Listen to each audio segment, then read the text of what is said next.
The main question that was at the base of creating Toffee was, what is the best design? What is the optimal design to fully exploit the capability of 3D printing? The majority of the market is still using a traditional manufacturing technique, stamping, molding, casting, and machining. In the case of Toffee, we extended our technology on the core, on the mats, on the model. Where do you see Toffee going in terms of capabilities? If you see at the space, an abstraction of the space in the design workflow and all the space of design for manufacturing a CAD system, there are many gaps that are still empty, and there is space for us, for other players in the space to fill there. The engineer is still the center of the design process. We have a strong advantage. Toffee is not replacing existing software. Toffee is not replacing the engineer. Toffee is augmenting what is the design workflow. Our value is still the human, the people first. There is so much more you can do to optimize a system, to optimize a series of components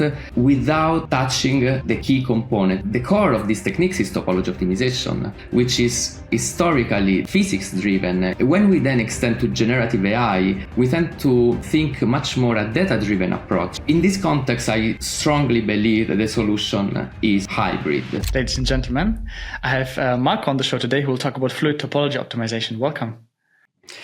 Thank you, Joseph. Hi. Really cool.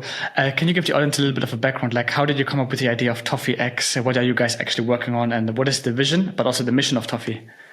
Yeah, sure, Joseph. So first of all, thank you very much for inviting me. Very excited to have this opportunity to go deep and dig and explaining in detail what was my journey and a bit more about my technology. But background, I'm a mathematician. As you can tell from my accent, come from Italy, from a small village close to Rome. That was kind of my little prison, not much to do, but the maths brought me to study optimization. It brought me to London, where I did my PhD at Imperial College in the Department of Aerospace, and where I developed what is today still the core technology of Toffee. The journey was pretty much starting from pure maths and then going to applied maths, then physics of fluids, and then aerospace. So moving from theory towards more applied, more to be closer to industrial problem. When I was at during my PhD, it was let's say 2015 between 2015 2018. It was really the 3 years when the industry realized the value brought from additive manufacturing, especially metal 3D printing, was very promising. I remember it was really 2015 when Siemens for the first time managed to 3D print a turbine blade for so a critical component for but just by using the 3D printing. So then there was a huge gap in the market. So the possibility of creating or seeing in the future the possibility of creating pretty much everything using 3D printing, and the lack of a proper way to fully exploit the 3D printing capabilities, the lack of a proper way to find what is the best design unconstrained by the traditional manufacturing technique. So I would say the main question that create a milestone on creating Toffee, the main question that was at the base of creating Toffee was, okay, what is the best design? What is the optimal design to fully exploit the capability of 3D printing? What is now the best design for coolant system, for gas turbine? What is the best design for heat management for batteries? Together with my co-founder, that was my supervisor during my PhD, we decided to, we managed to get some traction from first, let's say, industries, and we decided to spin out from Imperial College. And that was really the beginning of the company. Since then, the vision further evolved. As I would say, at the beginning, the answer was like, what is the best design to fully exploit these new techniques? But then we very quickly realized maybe the market is still not ready to embrace so quickly additive manufacturing. Maybe additive manufacturing, especially for critical component, is still very related to deep innovation in the industry. The majority of the market is still using a traditional manufacturing technique, stamping, molding, casting, and machining. So it doesn't matter. Now the technology was ready, the core of the technology was strong, so we adapt the technology also to traditional manufacturing technique. And since then, the vision has further evolved. And now the vision of Toffee is providing a tool to the customer, to the user, to the designer, a tool to massively accelerate the R&D cycle, the innovation cycle, and bringing the customer much farther and much faster to very innovative design that are suitable with any manufacturing technique. Mm-hmm. This is super insightful. There's a lot of things I want to unwrap. So one of the things I noticed, especially when you're in the space, you have a look at solutions like Toffee and some of your competitors out there. They come up with fancy and filigrane structures, but most of them are not manufacturable. But this is not the case with Toffee, right?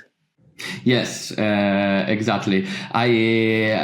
The problem of manufacturability, I think, is a shared pain in the field. There's always the fight of finding the soft spot between finding the best optimal design for operation. So the design that is physically the most efficient, and then finding the design that is efficient in the meaning of the user. So for the user, efficient doesn't mean the best heat exchange, the best reduction of pressure losses, for example.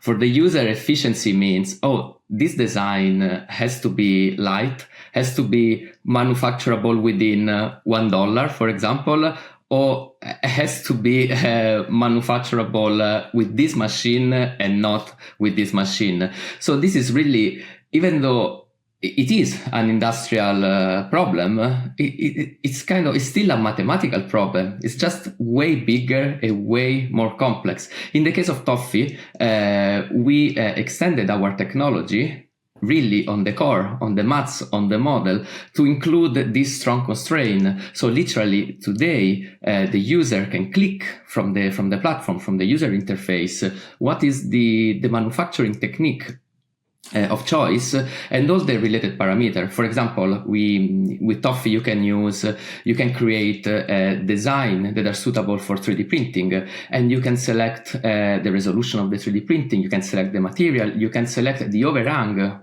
so to create a self-sustaining, self-supporting structure. And then for machining, for example, very similar. You can select that. You can select the tooling size. And Toffee optimize, so use the physics to drive the optimization within the constraint of your manufacturing technique.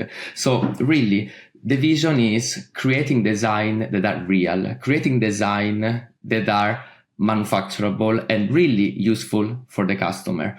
So in this context, I truly believe that to be a useful tool for the customer, a tool that is accelerating the design cycle, there are two main ingredients.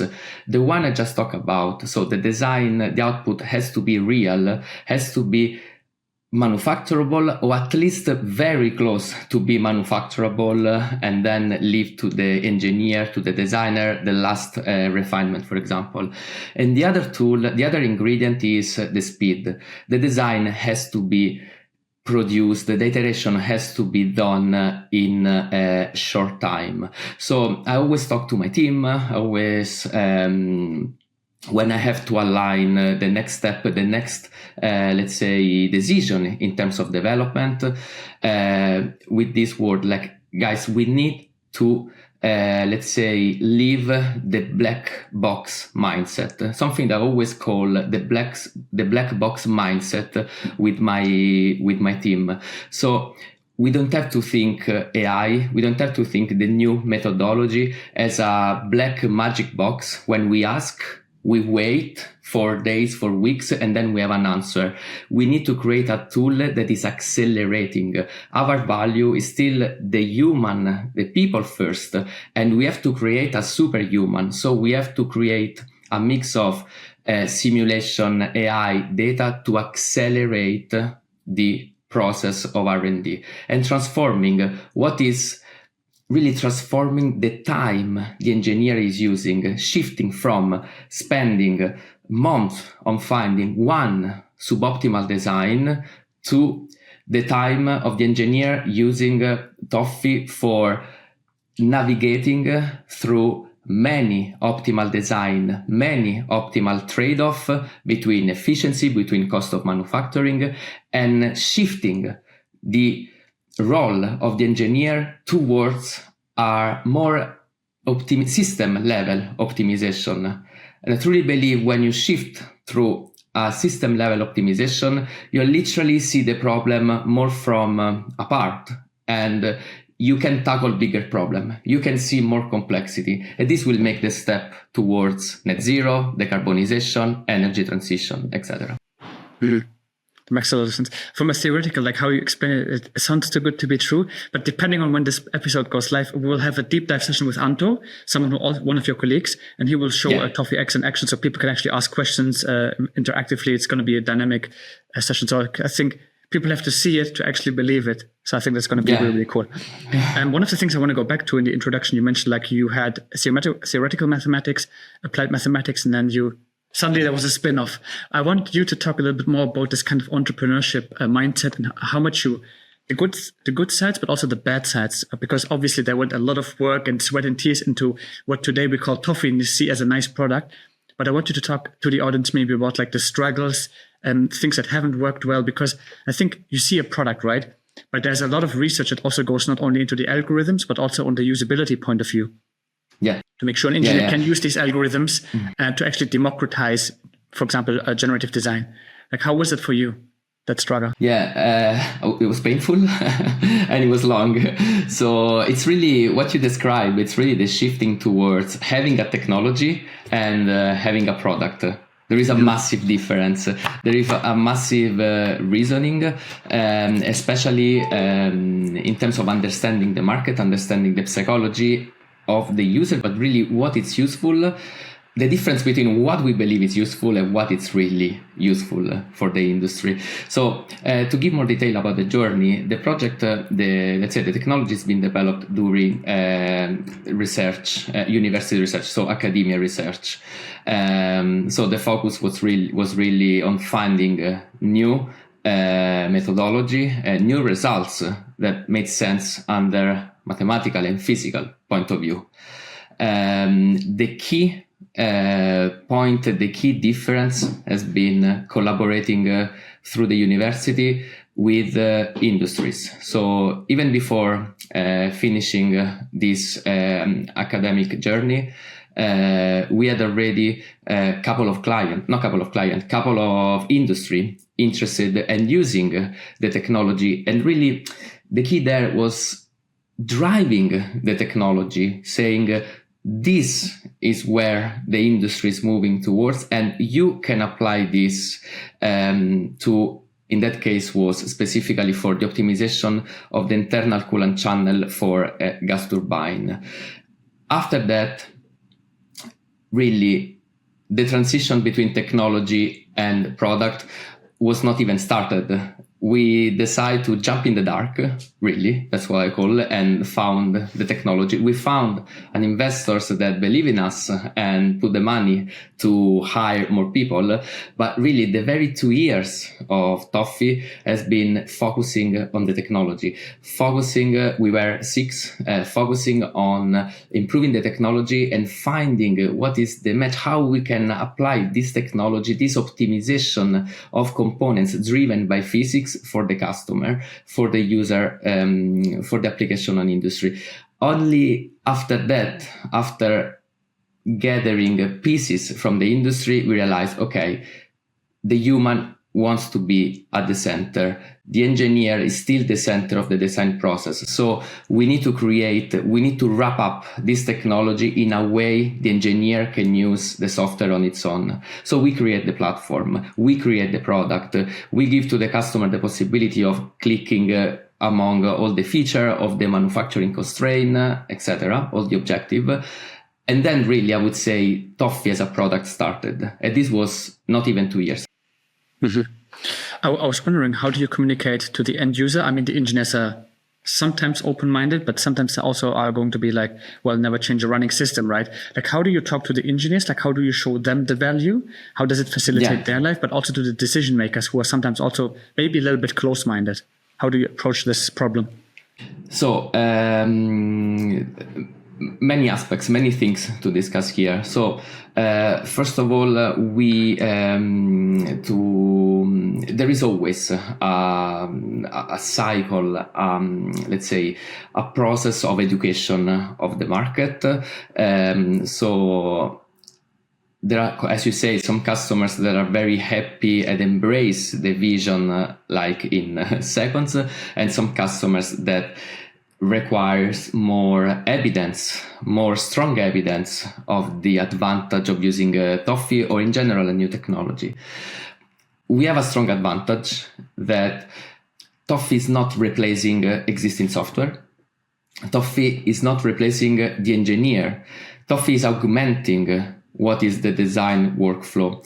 Our user will still use CAD software. We still use simulation software for flow dynamics and for structure. Toffee literally plug between these two groups in the design workflow and speed up the design cycle. Usually the design cycle is centered around the designer that use the CAD tool to design, to shape any component, to fix the idea, a coolant system for a battery. And then the design is passed to the analyst to make a flow dynamic simulation, structural simulation, and then it's improved by coming back to the designer and again. And this cycle we know are slow and literally never ending.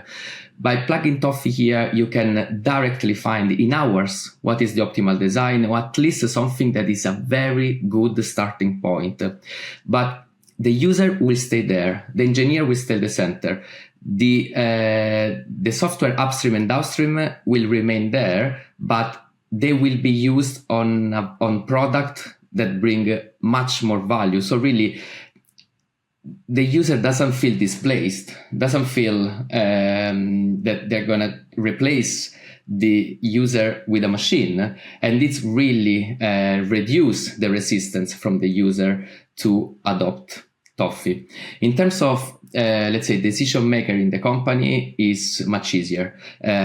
Toffee is strongly associated to sustainability, to accelerating innovation, to accelerating the go-to-market of a product. And from the decision maker, knowing you can add tool to speed up and to reach your objective faster is definitely very, very appealing. Yeah, that makes sense. Cool. I mean, from a feature point of view, like how can you walk us maybe through one of the use cases, how someone would use Toffee, maybe for heat exchanger design, maybe, I don't know, reactor design, something like this. How does it work, like from beginning to the end? How would a user go through the software? Yeah, this comes really back to my previous answer. Let's say, very in a nutshell, the output of CAD software are the input of Toffee. So you really start from a box, from a design space. Can be as intricate and complicated as you want. Can be a pipe, can be a cylinder, can be a cube. But really, it's the space where you want your component to be designed by Toffee. This is the setup, which is very familiar to the environment of the designer. So you really start from a 3D visualizer. You can play with this, let's say, digital empty space. Then the user has to set the physics around this environment, has to specify what is the physics that is governing the functioning of this device, of this component, and literally tell the software, I want to optimize this. I want this component to work and improving this aspect. So you can imagine to fix the idea having, for example, to fix the idea for the coolant system for thermal management for batteries, for example, uploading what is the space around the batteries you want to create your design system, your optimized component. Asking to the software, this has to be governed by flow dynamics. This is the fluid. This has to be governed by heat equation, so the energy equation. I want this component to be manufacturable with this technique. I want this component to have this material, etc., etc. And then simply clicking go. And Toffee, in a matter of 1-2 hours, will give you the best optimal design for your constraint. And you can also automate and getting a series of design with different, let's say, trade-off. Something that is more efficient on manufacturing costs, something that is more efficient on, let's say, on mechanical losses, on the energy you need to the functioning of the component. Together with the design, you get also the analysis, so the thermofluid analysis of the component. And then this is, let's say, the end of the space of Toffee in the design workflow, and then it's up to the user really going to manufacturing, going with further analysis, or iterate again. Mm-hmm. That makes sense. Really cool. Anything else you want to add? Yeah. You touch on what are the capabilities, what are the physics. So I mentioned that the user can select the kind of physics on the kind of objective from a component, and we are a multi-physics, so Toffee is multi-physics, so the user can really click between optimizing for flow dynamics, optimizing for heat exchange, but we extended also towards other physics, like the physics of mixing, the physics of chemical reaction for absorption and adsorption of gases, which is strongly used today for devices of carbon capture. And in terms of objective, it's really around how to shaping the streamline, the fluid to hit, for example, heat efficiency, thermal uniformity, which is of key importance to optimize also reliability, especially in aerospace, to optimize flow uniformity. We realize sometimes that there is so much more you can do to optimize a system, to optimize a series of components without touching the key component. Imagine I have a heat exchanger, a system for heat management. I can optimize the efficiency of the heat management system even without touching the heat exchanger, but playing with the collector, with the manifold that are delivering the fluid to the heat exchanger. So it's a matter of optimization on upstream and downstream fluid, and to control the shape of the fluid, the uniformity of the fluid inside the system. So part of our customers are using this to further optimize more on a system level. Also, you can play with more than one fluid at the same time, which is opening all, let's say, the optimization, the design of fluid heat exchangers. In that case, mostly optimized for compactness. So I want to find the most intricate structure of the two fluids to remain separated, but to exchange heat in the most compact way.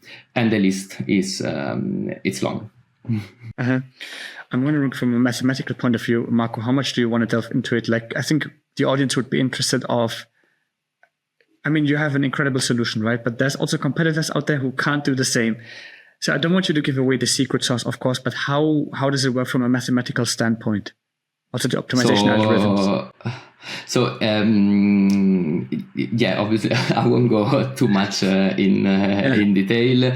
I would say, it has been hard work and a mix of obviously theory around CFD, so computational flow dynamics, the theory around how the algorithmic theory behind flow dynamics. So really understanding how the iteration of the solution of the simulation of the physics works, then together with, and using that information with an optimizer, which is, that is the secret recipe, that is embedded with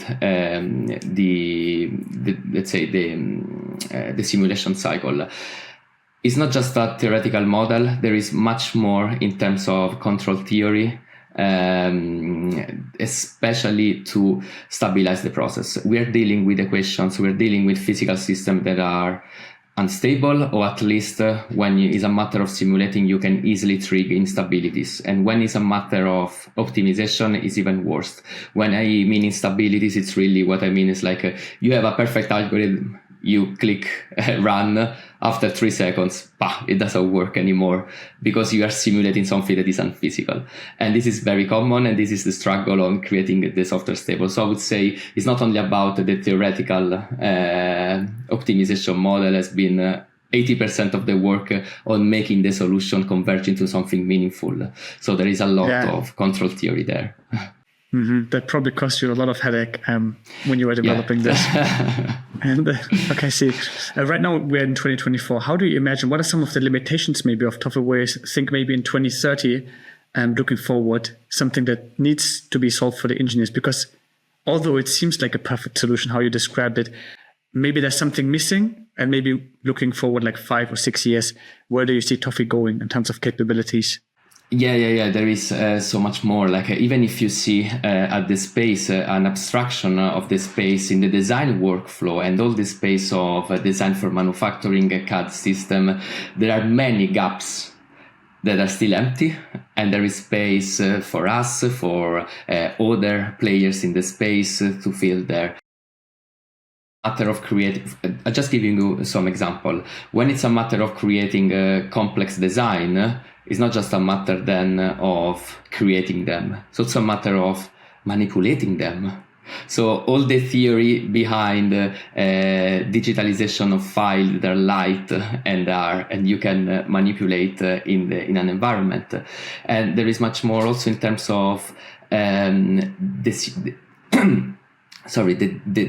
high fidelity simulation of this design. We are in a trend of digitalization. So preferring simulation against experiment. So as much as simulation we can before going to experiment, but simulating on solutions that are increasing complexity obviously requires more. There are more challenges there. They require more refined simulation systems. So there is a huge, let's say, slice where we can use data. We can use more data-driven simulation there to ease the life of the user, to empower the user even more. I'll just give you an example.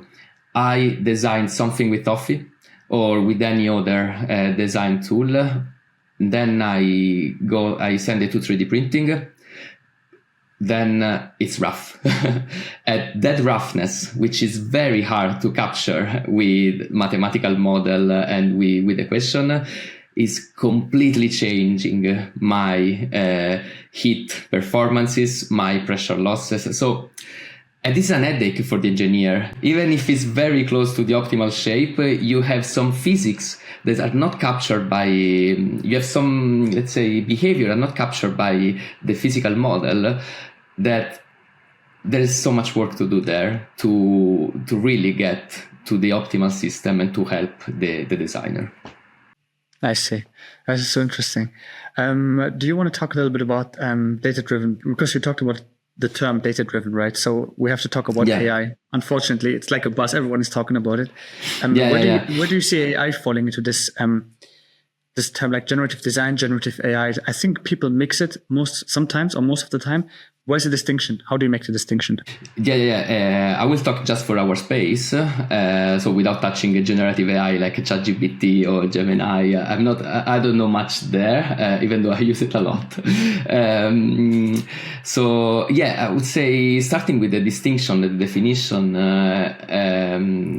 Obviously, is a definition which is still strong in evolution. Usually definitions are made by humans, and now with this very hot and let's say fast environment, these definitions are evolving literally. If you see in Wikipedia, they are, let's say, underlined as probably will change next year. But generative design, it's really a wide space when you include, I would say, any algorithm that is bringing to a solution, to a design, to a digital shape that is morphing something under constraint. Constraint can be the physics of the problem. Constraints can be something that we think later as a manufacturing constraint, but it's really a geometrical constraint. But here we have, the core of these techniques is topology optimization, which is historically the core of topology optimization is physics driven, is driven by the physics of the problem.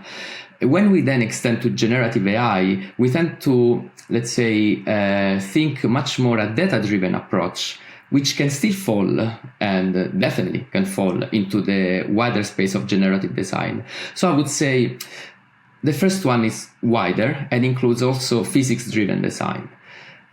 In this context, I strongly believe that the solution is hybrid. Having something that can guarantee the generality of the problem by simulating the physics, and then can guarantee the accuracy of the physics by leveraging data. So having a core that is simulation driven, physics driven, and a core that is data driven. I'll give you an example. In Toffee, you have the same core, which is the solution of the Navier-Stokes equation that drive the optimization, which is the solution of the Navier-Stokes equation. So the same core, it's used by clients in aerospace and clients using it to improve appliances because it's the same physics. Obviously, we can use data, and we use data to capture some phenomena that are proper only of the regime, of the working condition of the aerospace world, and are very different from the data we use to capture some small behavior, some phenomena that are proper only of the smaller scale. So we give generality to the software, which theoretically can be used without data, but we can improve the solution by plugging data-driven approach for classes of problem. I see. Okay, yeah, that makes a lot of sense. Really insightful, Marco. Is there anything else you would like to tell maybe the engineering audience? Maybe some closing remarks, some motivating words out there, how people can maybe try Toffee? Yes, definitely.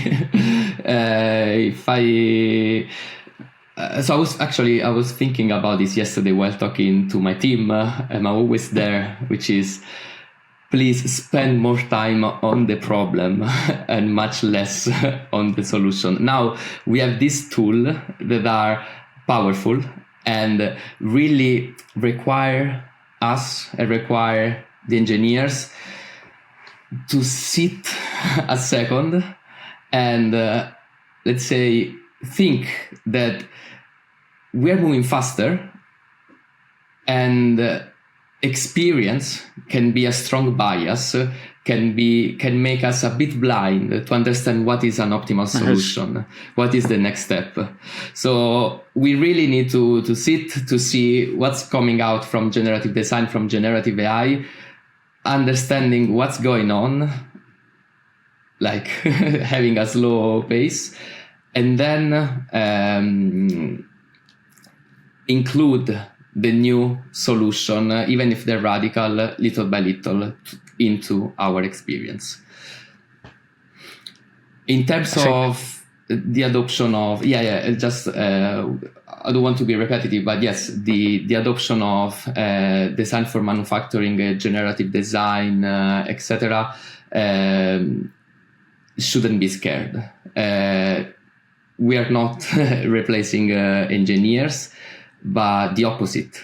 We are thinking, maintaining the engineering world, the engineer in the center of the process.